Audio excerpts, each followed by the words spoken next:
We are here in Protea Glen, or Protea Extension 26 in Soweto. This behind me is the house where a man was arrested yesterday after body parts were discovered in his fridge. We understand that he is a tenant. He is, we understand that police are saying that he is 24 years of age. The discovery, we understand, was made by the partner that had come to visit him for the weekend. It was then that neighbors were alerted after the young lady discovered those particular parts in the fridge of the boyfriend or the suspect that is now, we understand, currently in police custody. But there is a neighbor that the first lady, that the woman that discovered the body parts ran to her house, we understand, who then alerted her husband, who then alerted the neighbors within the street before they were able to get a hold of police. Let me just perhaps introduce this lady, that one of the residents here, who was the first person to speak to this lady and hear the story of exactly what happened. Mama, thank you so much for talking to me. You were obviously the first person that the young lady came to. It was at your house. Are you able to tell us what happened? Yes, my child, ngwanaka na le mo gate, ngwanaka ha le mo gate, aba bona khona le the lady for the gate. Ngwanaka aba mpitsa, mama, there's a lady at the gate. And then we ke bula gate, ba kena the lady. Ha kena like a tsugile, a shake. A re fona ke bone body. A fona ke bone body.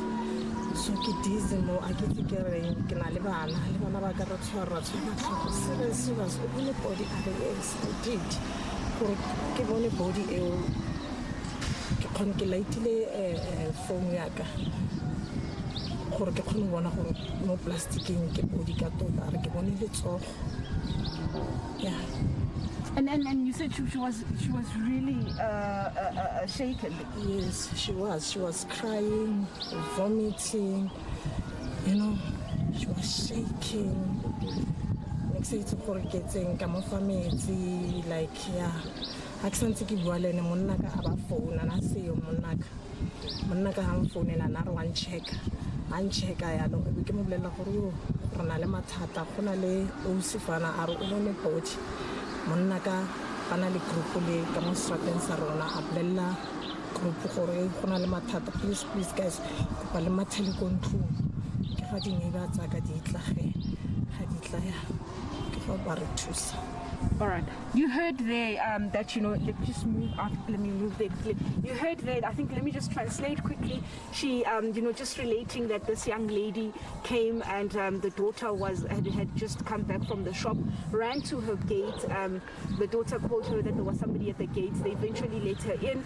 And when they let her in, she then related that she had seen this body, speaking specifically of a human hand that she had seen in the deep freeze of the particular place that she was visiting here. We understand that was the man or the suspect's room that he's letting in Protea Glen here, and then also just describing the condition of the young lady after that gruesome discovery, saying that she was shaking visibly, she was visibly shaken, and also that she was vomiting and traumatized. It was then that her husband made contact with her. The husband, when he heard the story, deciding to call the other residents or their neighbors within that particular street, because they have that WhatsApp group where they communicate about, I suppose, about issues going on within the community, and also as neighbors.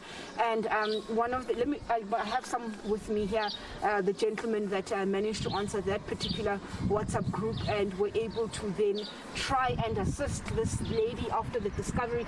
Let me start here, perhaps with the Sheikhs. I understand you were one of the gentlemen who answered that WhatsApp call.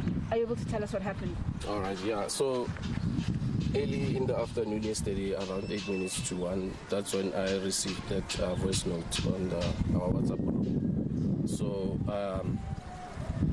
our neighbor Naizo had advised that we should rush to his house to go and check, because there's an emergency there. So I just jumped, ran there, and then I found two of my neighbors already there.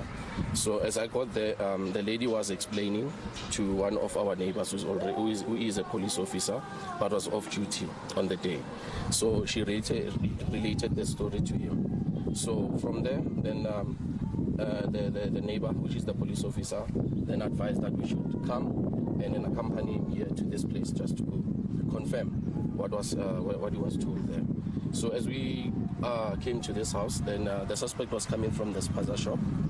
His car was parked just right here, and then he just opened the gate, and then he came into the car, reversed. As he is reversing, we greeted him, and then we went straight into the yard, because now we just thought that let's go inside so that we don't approach him here, so that he cannot run away. So he parked his car, and then we approached him. So Opa, as a police officer, went to him, advised that, listen, we got an information that there is body human parts here in your house. Can we please go in and see? If it's anything like maybe animal or anything, then we'll just leave you alone. But we just want to confirm. So he was a bit hesitant, but he did go to his room, and as he was about to open the door, he was also reluctant to open now. Wanted to ask, like, what is it about? Because I don't know anything. So he did open the door, went in, and then he opened the fridge. Then Opa said, can you open the plastic so that we can see what's inside? So he was now saying that, no, I don't know anything. I don't know anything about what's happening right now, because yesterday I was writing exams, and then I don't know what's happening right now. So we're like, but do you stay here? Then he said yes. And then we said, like, okay, then open the plastics. So he didn't want to open the plastic. So that's when my neighbor said, no, just open, let's see what's happening, what we have there inside. Then I just opened the plastic. So when I opened, that's when I saw that this is a human arm. It is a human arm, and then I just confirmed to, because now I didn't open all the plastics, just that one, and I just saw that it is a human arm.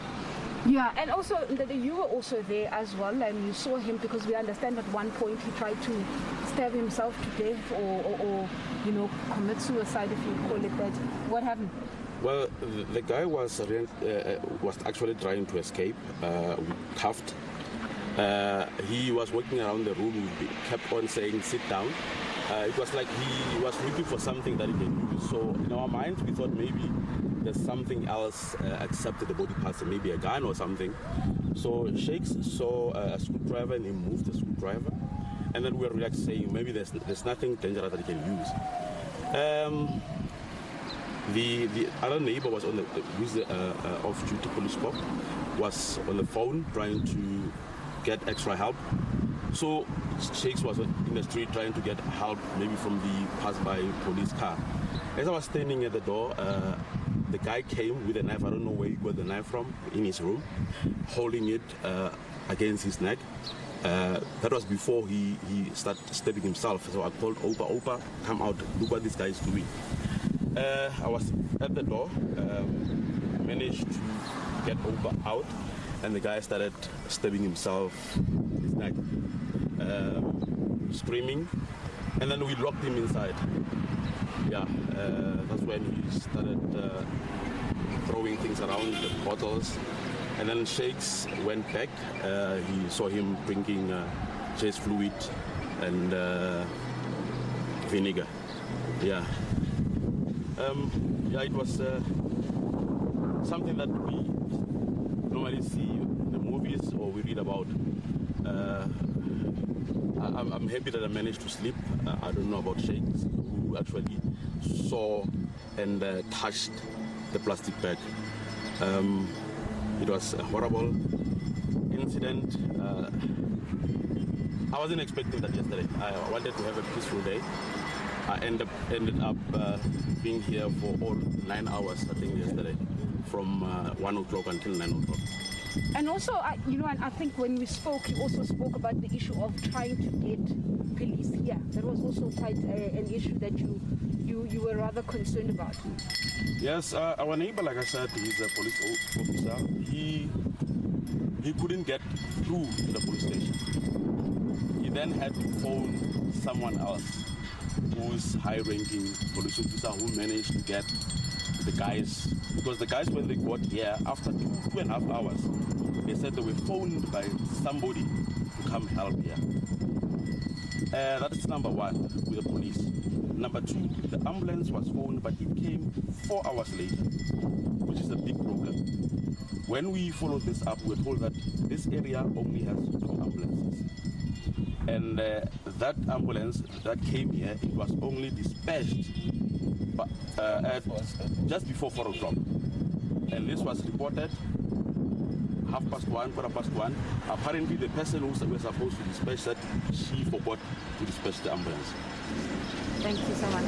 You know, you've heard just the experiences or, the people that were here first before the police officers could arrive, just relating how, they experience, what the experiences were yesterday when they were called by this young lady that had ran to one of their houses and how they handled it as a community.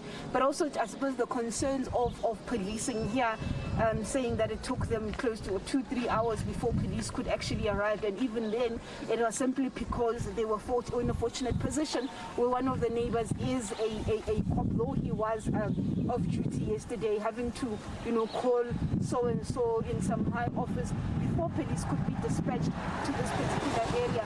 But also we understand that the suspect is still in hospital. Police have told us when we asked that they have 48 working hours before he is supposed to appear in court. We understand that he'll probably appear at the Protea Magistrates Court anytime between Monday and Tuesday. But also that, I suppose, will also depend on his state of health, because you heard there he did try to stab himself in the neck. He also drank vinegar and your J's fluid as after he was apprehended and that discovery was made. But also I did hear a phone call between one of the neighbors and a roommate of the girl that made the discovery. We understand that she is a student at the University of Johannesburg, and she's still visibly shaken. She also had to be taken to the hospital. I also understand that her family has also been alerted. Also, she's trying to recover from, I suppose, the discovery that she made, and also I suppose with exams, we will see during the week when an appearance will be made by the suspect. Will it be any time within that 48 hours? As I said, that his state of health is also in question because he is currently in a hospital. We haven't gotten an update as to his exact condition, but yesterday, he's under police guard at a nearby hospital around here.